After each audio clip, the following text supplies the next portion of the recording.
தமிழகத்தில் தலித்துகள் ஒடுக்கப்படுகிறார்கள். அவர் உரிமைகள் பறிக்கப்படுகிறது. நேற்று ஆளுநர் ஒசூர்ல பேசியிருக்காரு. அதை பத்தி என்ன சொல்லுங்க?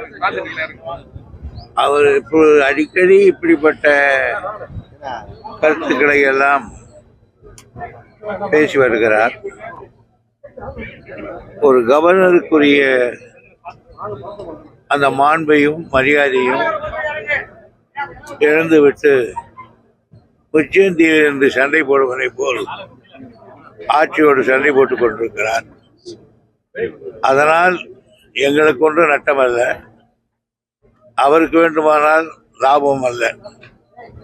ஆகையினால் இதில் ஆளுங்கட்சியாக கவர்னர் அவர்கள் ஒரு அரசியல்வாதியாரை போய் பேசுவதை குறைத்துக் கொள்ள வேண்டும். இல்லாவிட்டால் குறைக்க நடவடிக்கை எடுக்கப்படும். ஆளுநர் மாற்றப்பட வேண்டும் சொல்லி அனைத்து கட்சி கூட்டி ஏதாவது தமிழக அரசு நடவடிக்கை மேற்கொள்ளுமா? அப்படி ஒரு சர்க்கார் நம்முடைய மாற்றம்ன்றத அது மத்திய சர்க்கார் எடுக்க நடவடிக்கை. நாங்கள் கவர்னரே வேணான்னு சொல்றோம். இவர் போய் இன்னொரு நாள் வரணும்னு கேட்கல. நாங்கள் கவர்னரே வேணாம்ன்றது திமுகவின் நிர்ணய கொள்கை. இப்ப தமிழகத்துல புதிய மணல் குவாரிகள் திறக்கப்பட வாய்ப்பு இருக்கா? ஏன்னா நிறைய தட்டுப்பாடு இருக்கு. பில்டிங்ல பணிகள் தாமதமாகுது, மக்கள் பாதிக்கப்படுகிறாங்க. அதனால திறக்கணும்ன்றாங்க. எந்த ஆத்திரையும் மணல் எடுக்க முடியாது, எல்லாத்தையும் தண்ணி ஓடுது.